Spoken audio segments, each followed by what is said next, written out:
What's up, everybody, and YouTube people? A-rel here. I just I've been writing down a lot of stats here, and I want to share with you guys very intriguing and interesting facts. But first off, I want to start off with the Cincinnati game. 55-34 was the final score. I want to share my thoughts with you about it. I thought Brad Kaya played a heck of a game. I mean, the guy, where's the stats here? The guy had 3 touchdowns, 286. Duke Johnson had 162 yards and a touchdown. Philip Dorsett had 143 yards receiving and a touchdown. And Joseph Yearby also had 100 yards on the ground. So applaud to them, to their performance. But then again, as a fan, and I don't accept mediocrity like some people think I do, we played against Cincinnati, one of the worst defenses in the country. So that was expected, at least in my eyes. Now, defensively, I thought we played like a mediocre team. And nothing taken away from the players. I mean, they did force 3 turnovers, pressured the QB well. But then again, we also allowed 27 points offensively. We gave up 422 total yards to their offense. And we also allowed 5 drives with 8 plays or more that resulted in points. One particular drive that had less than 5 plays, I believe, and it went for a touchdown. So there you go. There you have it. Our defense ain't there yet. So with that being said, I've mentioned before, we cannot beat quality teams or win on the road when we allow 30 points per game. And this was at home against the Cincinnati team. We allowed them to score 34 points. Actually, defensively, we allowed, 27. So there you go. And interestingly enough, I would like to share with you guys, before I forget, halftime adjustments, like everybody says. We did win that situation in the Cincinnati game. We outscored them 31-24 in the second half. So that takes care of that. But then again, it's Cincinnati, like everybody says. They do have a pretty good passing offense, but we got to their game. Okay. And offensively, I mean, we did put up 55 points more than Ohio State did. But then again, Memphis scored 41 points on these people. Okay, so I'm going to show you guys a couple of stats here that I have that I crunched up. And I didn't like very much where I did speak about our offense, how we could be one of the top offenses in the country.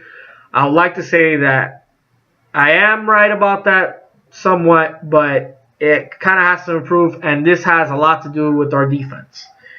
Because we can't get the ball to our offense because we can't get off the field.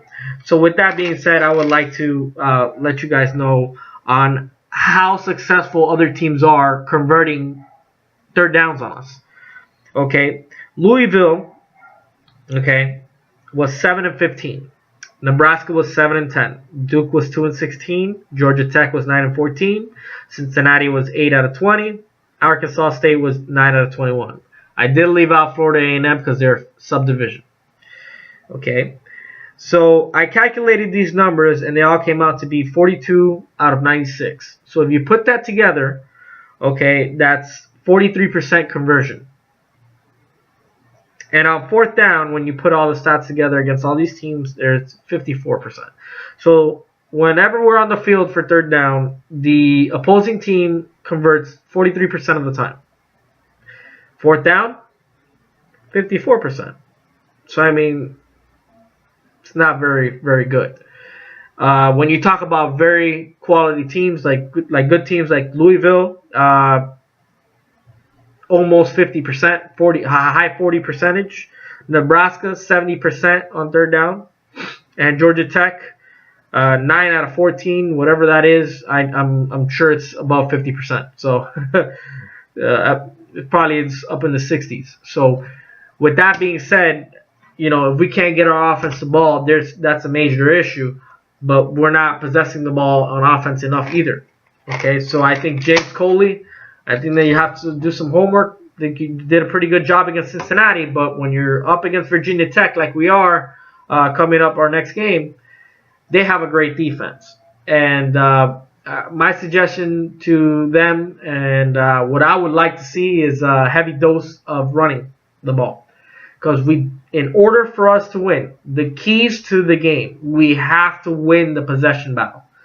Period. We're on the road. Virginia Tech plays very well at home in Blacksburg, and we all very know that Bud Foster, he's going to put the pressure on Brad Kaya. So set the tone. Make sure our offensive line is doing a very good job. Art Kehoe and James Coley, get Duke, Yearby, and Gus Edwards ready. No fumbleitis, please. Let's run the ball, because if we control the possession,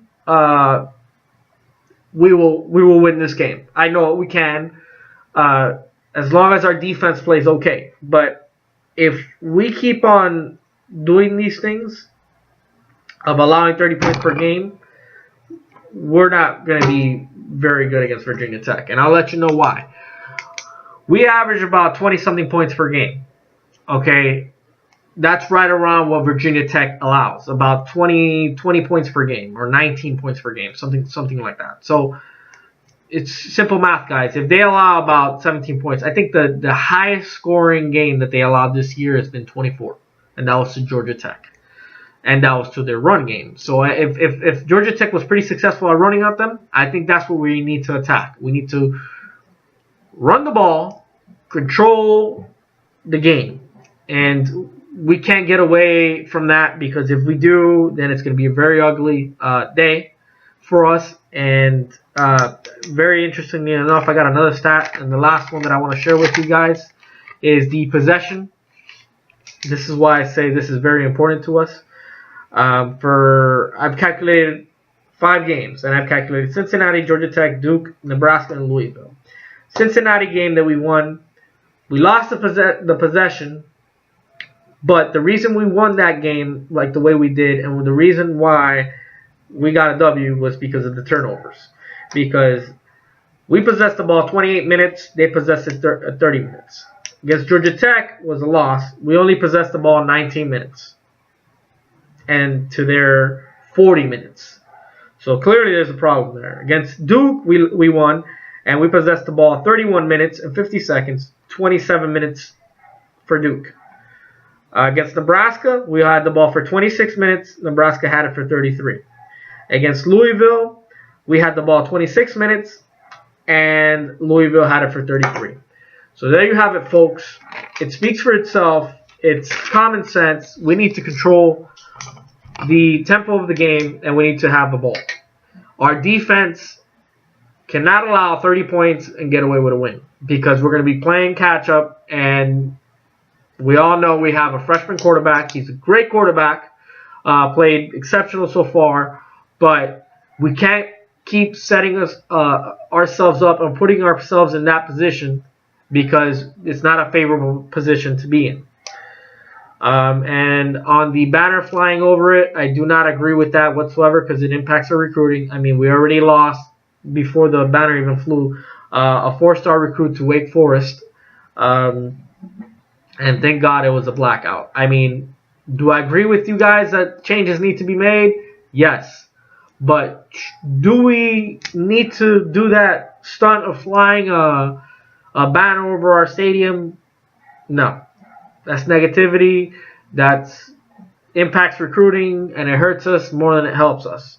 I understand the fans. I really do. I put myself in your shoes. You've been probably frustrated for a very long time and have no patience, whatever.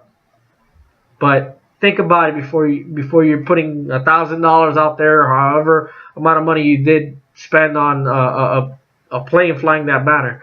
Think about it, because it's hurting our recruiting.